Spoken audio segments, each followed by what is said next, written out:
From the 11 Alive studios, this is The Georgia Vote with Faith Jesse and Zach Merchant. Good Sunday morning. Thank you so much for joining us. It is day 19 of the government shutdown, and Republicans and Democrats, they don't seem to be getting any closer in negotiations to opening the government back up. Yeah, the odds of an agreement right now, they seem low, but the volume of the rhetoric, that remains high. And we saw that this week as two of Georgia's Republican U.S. Senate candidates brought the fight to the office of current Senator, incumbent Democrat Jon Ossoff. Both Congressman Mike Collins and Derek Dooley went to the senator's Atlanta office. Dooley told supporters and reporters that Ossoff should sign on to the Republican-constructed continuing resolution to fund the government at roughly its current levels. It's time Georgia had a senator who's going to put them first ahead of the childish political games in Washington, a senator who doesn't vote 98% of the time with Joe Biden and Chuck Schumer and AOC, but instead votes 100% of the time for the people of Georgia. Democrats, however, as you might expect, they say any government funding bill must include an extension of Affordable Care Act subsidies. Many in the party, like the chair of the Georgia Democrats, Charlie Bailey, are equally committed to their position. We're not backing up on this. And they can either help working folks out or they can do this on their own, meaning they can double these insurance premiums on their own. We ain't going to be a part of it. The United States Senate returns tomorrow. The House is out until, as Speaker Mike Johnson says, the Senate approves to reopen the government. Well, here in Georgia, early voting is underway for the November 4th election, where Atlanta voters will choose the next city council president. Marcy Collier Overstreet, a council member since 2018, she has the support of Mayor Andre Dickens and her competition here, Rohit Malhotra. He is the founder of the Center for Civic Innovation, and he has never held public office. Well, this week, I sat down with them and asked them about their differing views on public safety. And we start with Councilmember Overstreet, whose campaign faced criticism for a website labeling Malhotra an alarming threat to public safety. Your office received a lot of criticism for what some people were calling xenophobic comments. So right now, I want you to put it out plain, lay it out to the people. What did those comments mean, and how do you see your opponent as a threat to public safety, if that is what you see him as? Oh my goodness. So Faith, let's be clear. I did not put those comments out there. Had nothing to do with the website, had nothing to do with the emails. So that wasn't my speak. I did not say those things. However, I do believe that his views about public safety and him supporting organizations that want to defund and abolish the police could be a definite safety hazard for the city of Atlanta. I don't believe in defunding the police. I actually wrote an op-ed about this July 2020, way before the whole notion about me becoming council president. So I have a strong belief about public safety. I believe that public safety looks like our public safety training center. It looks like our pre-arrest diversion system that we've put in place, the city of Atlanta has, while I've been on council. And I don't think that we should defund the police. What are your thoughts when it comes to police funding, defunding, how much money should go to them? Your words, plain and simple, right here. Yeah, I think it is always irresponsible when we try to paint things as a false binary, that things can only be this or that. When I think about public safety, I think about it in the same way that I think about public health. It is an outcome. It is something that we are striving toward. And it does not matter what neighborhood or community that you are in Atlanta, everyone wants to feel safe. Now, the definition of how a community feels safe does differ based on community to community. There are some communities where policing is the answer that they are looking for. For other communities, safety might mean, can my grandma go from point A to point B on a sidewalk that randomly ends because she's in a wheelchair and we can't get there? Or can I go outside and play basketball with my kids? Public safety should never be a binary conversation of, do you believe this or do you believe that? I think that public policy is nuanced. So let me be just very explicit. The rhetoric of painting me as defund the police or anti-police because I believe in the reimagination of public safety, is not only inaccurate, it is dangerous. We have to stop doing this. Well, the November 4th ballot, it includes that race that you just saw there, plus several mayoral races, including the city of Atlanta. There's also 2 seats on the Public Service Commission up for grabs. All Georgia voters will see those races on their ballot. So as we look ahead to November 4th and even beyond that into 2026, it is a perfect time to bring in our political roundtable. Today we have joining us Republican strategist Deanna Harris. She serves as managing partner at Midnight Rider Consulting, and she is the former Republican nominee for Georgia House District 41. Also joining us today is Val Sabak, senior managing director at Denton's, a role she just started in, so congratulations, Val. And she's also a former executive director of the Georgia House Democratic Caucus. And joining us for the first time, Donnell Suggs, editor-in-chief at the Atlanta Voice. He's written for, among others, the Atlanta Business Chronicle, Atlanta Magazine, and ESPN's The Undefeated. 2026, the race, it feels like it is on, and it is. And President Donald Trump is weighing in on this 2026 Senate race and the Republican primary, weighed in from the Oval Office earlier this week. Let's take a listen to a part of that exchange with a reporter. You have some very good people in the Georgia Senate race. Well, Governor has endorsed. No, I know. The governor has. He's spoken to me about it a lot. He likes that candidate a lot. And I understand that. I haven't made a decision yet. But I'm following that race very carefully. I think it's very important for Georgia to get a real senator, because the senator they have now is a horrible senator. Very clear on the criticism of incumbent Democrat Senator Jon Ossoff. Not as clear, in fact, clearly not endorsing anybody in this Republican primary yet. Deanna, let's start with you. You're a Republican strategist. How big of an impact will President Trump's endorsement have in this primary if and when it comes? And that's questionable if he does an endorsement, right? So we have to see what happens. It'll have a huge impact, right? Because it'll bring in the funds that that nominee will need in order to be able to compete with Senator Ossoff, because he has a lot of funds right now, and the opponents just aren't measuring up. So I think that'll be huge for them to get that money coming in, actually. Val, your thoughts on who do you think Democrats would prefer to match up with? You know, I think right now Senator Ossoff is in a strong position. He's got the funds. I think he's got the support. You know, I think like what Deanna said, that if President Trump weighs in, I think in the past when he's weighed in, I mean, it has helped the candidate, but unfortunately they have lost. Unfortunately for the Republicans, they have lost. So I think it'll be interesting to watch. I think Senator Ossoff is in a strong position. It'll be interesting to see if the funds will come. And we'll see when that happens. There's still a long road to go until the primary. Yeah. Donnell, I want to bring you in through your reporting, through your team's reporting. What are people telling you that they're watching for? What do they see in a candidate that would make that candidate stand out to voters? There's a dichotomy going on right now. A lot of folks are telling us that Jeff Duncan isn't a real Democrat.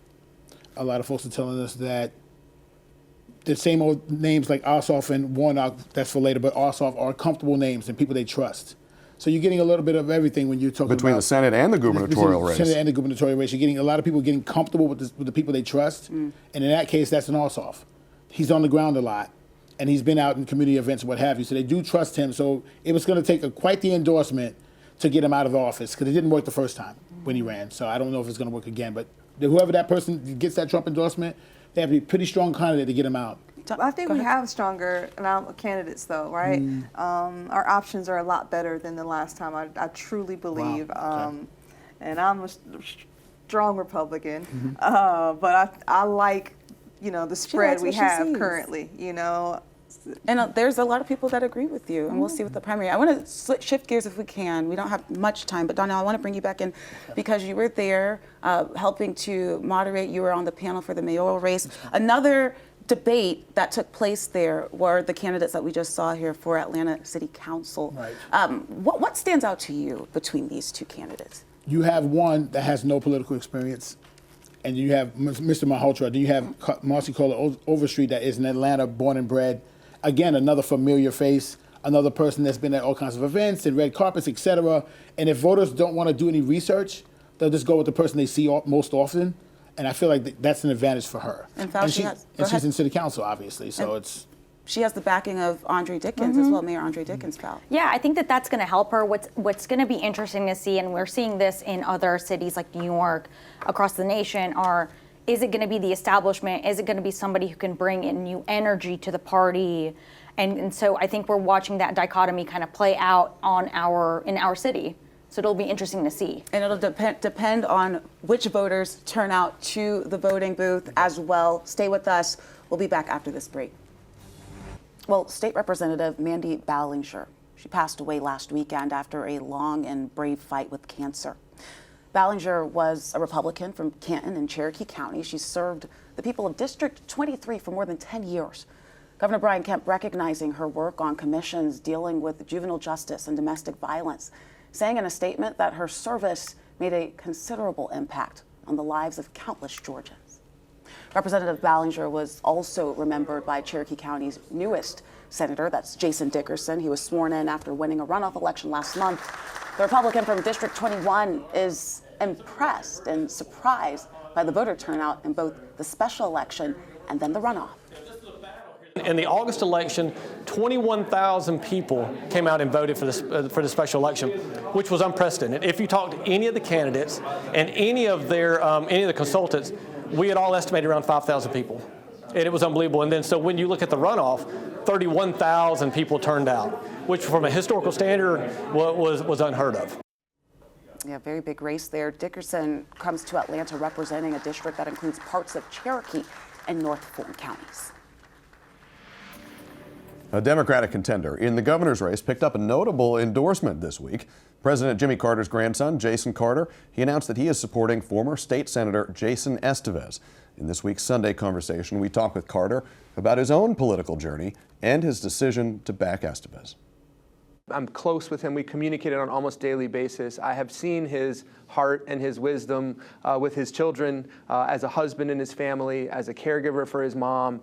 He has the authentic life experience to do a great job, and he understands the state, right? His small businesses are in Macon and Columbus. It's not just limited to Atlanta, and I think he's really got what it takes to broaden the appeal of this moment and to connect with people. But you bring up this idea that Jason Estevez has ties not just to Atlanta. Why is that important to you? Well, I think number one, this state is a big state, and we have found that when we get out and campaign everywhere, we do better. There was a time when you were talked about as a potential contender in this gubernatorial contest. Obviously, you're not running now. What made you decide not to run? You know, as you may know, and as we've said publicly, my wife is battling glioblastoma, which is the most aggressive type of brain cancer that there is. And it's an emotional marathon, and it's one that just confirmed for me that God has a different plan for me in this season of my life. And we are doing well. Kate's doing well, and we're putting one foot in front of the other on this very complicated journey. But that was not the time for me to run. And so I now, like everybody else in this state, am a citizen and a voter, and I'm going to vote in the Democratic primary. And so it was important for me to feel good about this field. And Jason Estevez is, again, a close friend of mine with the right vision, and I think the right wisdom and heart for the job. I'm glad to hear that Kate's doing okay. Thank you, man. Is your family doing all right? Yeah, we're all hanging in there. We're hanging in there. It's been a lot for you and your family over this last year. The news about your wife and the passing of your granddad, former President Jimmy Carter. How are you? How is your family carrying all that?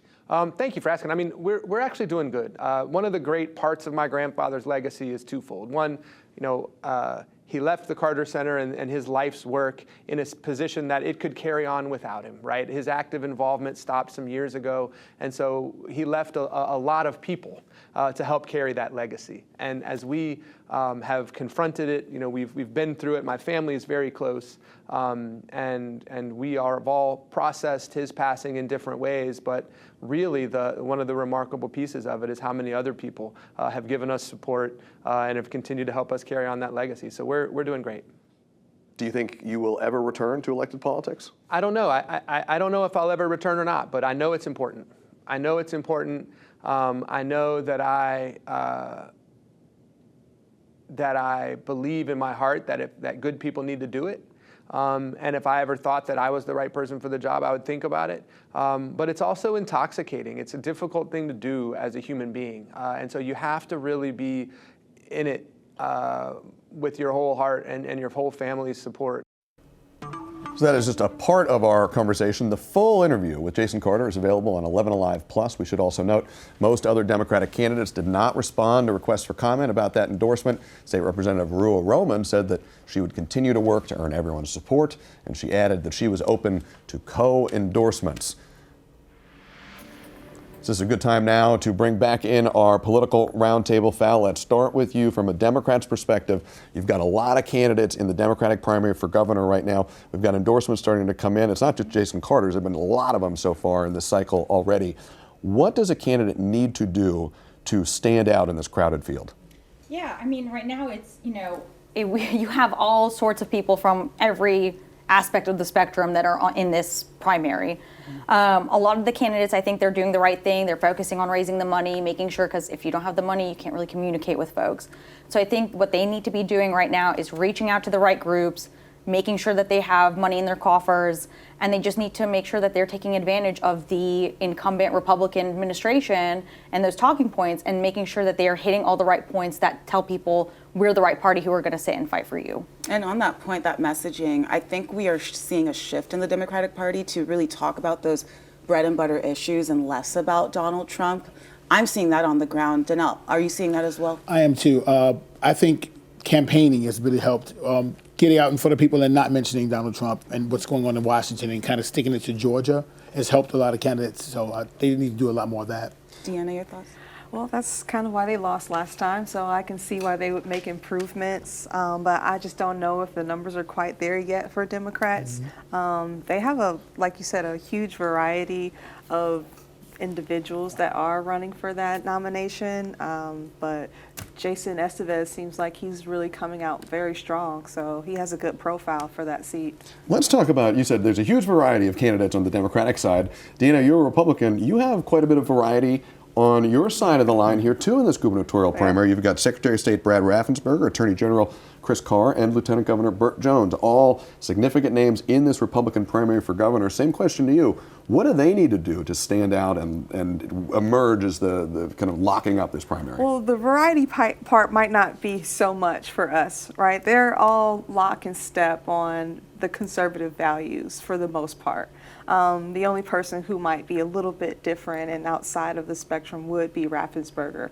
But he would push back. I mean, his whole branding, he has said he is a strong conservative, and he told us that when we talked to him. Primary. So, but as far and do Georgia voters see him as such? That's correct. And the only way, again, to get the message out is to have the funds. So right now, most of our candidates can self-fund their, so that is something that's positive for them. They have the money to get their messages out. Only one that's kind of further down the line is Chris Carr, because he doesn't necessarily have the pockets that Jones or Raffensperger's have.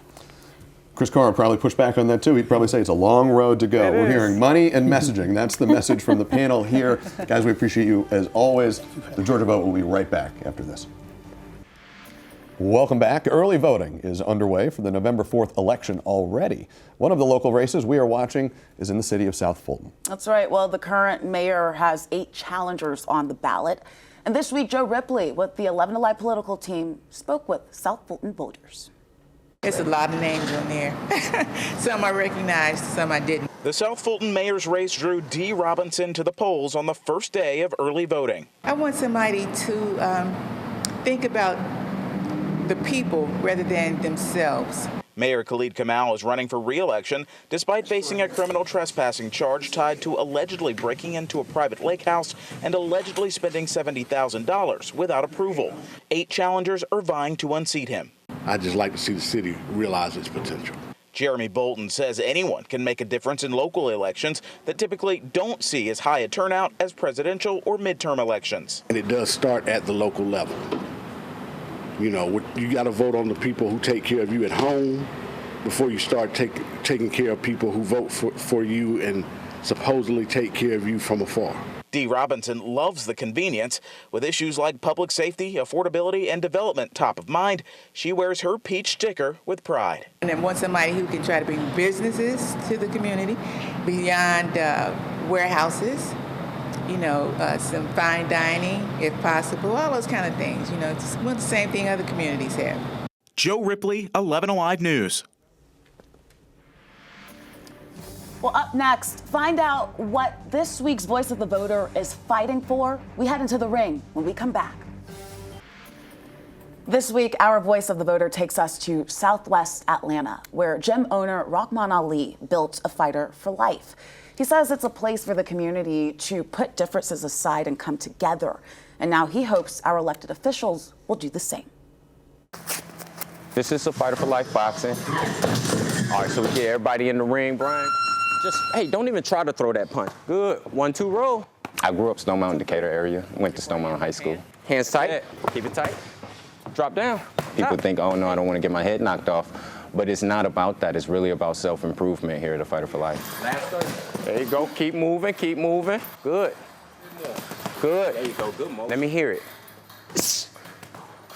How did you get into the sport? I came to the sport really late. I was 22 years old and kind of just looking for a way to improve myself.